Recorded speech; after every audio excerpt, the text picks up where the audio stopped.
یزید نے اب کیا کیا، کیونکہ بڑا چلاک آدمی تھا، بڑا شاطر تھا، بڑا تیز تھا، اس نے ولید کو خط لکھا، کہنے لگا کہ فوری طور پہ عبداللہ ابن عباس کو بلاؤ اور اسے کہو میری بیعت کریں۔ یہ جو بیعت ہوتی تھی نا، یہ بھی سن لے کیا ہوتی تھی، یہ بیعت حلف ہوتا تھا کہ میں اللہ رسول کے نام پہ حلف دیتا ہوں کہ میں یزید کی اطاعت کروں گا، میں اس کے خلاف کوئی بغاوت نہیں کروں گا۔ یہ بیعت لوگ سمجھتے ہیں کہ بس ہاتھ پکڑنے کا نام بیعت تھا، اس بیعت کا متبادل جمہوری ملکوں کے اندر ووٹ آیا ہے، تو کہا بیعت کرے، حضرت عبداللہ ابن عباس کو بھی بلاؤ، عبداللہ بن زبیر کو بھی بلاؤ، امام حسین کو بھی بلاؤ۔ امام حسین آدھی رات کے وقت بیٹھے تھے مسجد نبی میں، چونکہ پانچوں نمازوں کی آپ امامت کرتے۔ امام حسین نماز پڑھا کے عشاء کی بیٹھے تھے، جناب عبداللہ بن زبیر۔ عبداللہ بن زبیر کون تھے؟ یہ نبی پاک صلی اللہ علیہ وسلم کی پھپھی پوتے تھے اور جناب صدیق اکبر کے نواسے تھے، حضرت عبداللہ بن زبیر، اور جناب زبیر بن عوام عشرہ مبشرہ صحابی ہیں، ان کے بیٹے تھے، بہت زیرک آدمی تھے، یہ بھی امام حسین کے پاس بیٹھے تھے۔ عبداللہ ابن عباس بھی تھے جو حضور کے چچا کے بیٹے ہیں، اس امت کے پہلے مفسر ہیں قرآن پاک، یہ لوگ بیٹھے تھے۔ تو ولید نے ایک بندہ بھیجا، اس نے آ کے کہا جناب آپ کو گورنر صاحب نے بلایا ہے۔ تو عبداللہ بن زبیر کہنے لگے حسین اس وقت بلانے کی بات سمجھ میں نہیں آئی۔ تو امام حسین بڑے بصیرت والے تھے، اللہ نے بصیرت دی تھی، کہنے لگے عبداللہ آپ کو سمجھ نہیں آئی، مجھے سمجھ آ گئی ہے، امیر معاویہ وصال کر گئے اور یہ ہمیں جو بلایا گیا ہے نا، یہ یزید کی بیعت کے لیے بلایا گیا ہے۔ تو کہا پھر آپ آدھی رات کو نہ جائیں، آپ کے لیے خطرہ ہوگا۔ تو امام حسین فرمانے لگے خطرہ حسین کو نہیں ہوتا، نہیں کہا پھر بھی آپ مہربانی کریں ذرا احتیاط سے جائیں۔ تو جناب عبداللہ ابن زبیر نے، عبداللہ ابن عباس نے 14 بندے نیزے دے کے، تلواریں دے کے امام حسین کے ساتھ بھیجے اور کہا کہ امام حسین اگر اس نے کوئی غلط ملت بات کی نا، زبردستی بیعت کرنے کا کہا، تو آپ بس کوئی ایک بات اونچی آواز میں کر دینا، یہ سپاہی پیچھے آ جائیں گے۔ امام حسین ان 14 بندوں کو لے کے گورنر ہاؤس پہنچ گئے۔ جب آپ وہاں پہنچے، اس نے بتایا، اس نے کہا جی حضرت امیر معاویہ انتقال کر گئے اور آپ نے یزید کی بیعت کرنی ہے۔ تو امام حسین فرمانے لگے میں چھپ کے بیعت نہیں کروں گا، مجمع لگاؤ، جمعے والے دن اعلان کرو، جو طریقہ ہے حضرت ابوبکر صدیق کا، جو طریقہ ہے حضرت عمر فاروق کا، جو انداز حضرت عثمان غنی کا ہے، جو مولا علی کا ہے، سر عام اعلان کرو، اگر ساری دنیا یزید کی بیعت کرے گی تو میں بھی تیار ہوں۔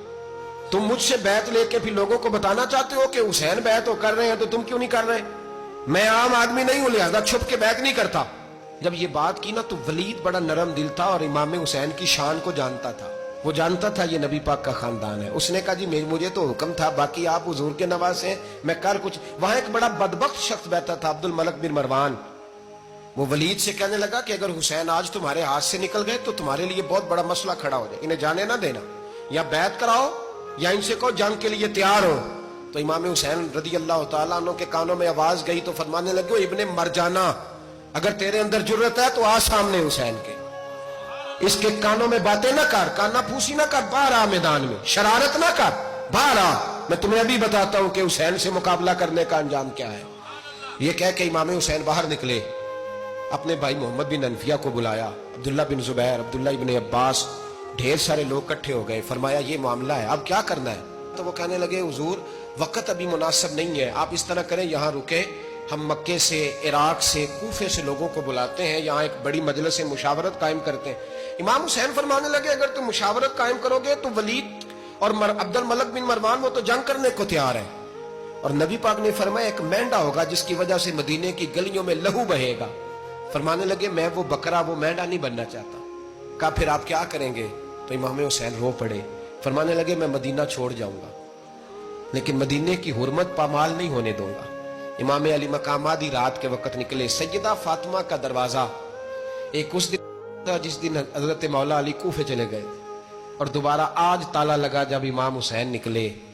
آپ جنت البقیع کے پیچھے کھڑے ہو کے حضور کا روضہ دیکھنے لگے، اس وقت گنبد تو نہیں ہوتا تھا، روضہ دیکھنے لگے۔ نانا تیرے کرم کے خزینے کی خیر ہو، میں جا رہا ہوں تیرے مدینے کی خیر ہو۔ سارا خاندان لے گئے، مکے تشریف لے گئے، حج کے ایام قریب آنے والے تھے۔ امام حسین نے وہاں لوگوں سے باتیں کی۔ جب امام حسین وہاں پہنچے تو کوفے سے خط آنے لگے۔ کوفہ حضرت علی کا دارالخلافہ تھا، وہاں آپ کے محبین، پیار کرنے والے ڈھیروں تھے، انہیں خط لکھے کہ حضور آپ چپ کر کے بیٹھے ہوئے ہیں اور ہمارے اوپر یزید مسلط ہو گیا ہے، آپ اگر میدان میں نہیں نکلیں گے، آپ نہیں آئیں گے تو ہم اللہ کی بارگاہ میں شکوہ کریں گے کہ کوئی ہماری کمان کرنے کو تیار ہی نہیں ہوا۔ اور وہ خط 1 2 3 نہیں آئے، وہ خط اتنے تھے کہ 3 بوریوں میں بھرے تھے امام حسین،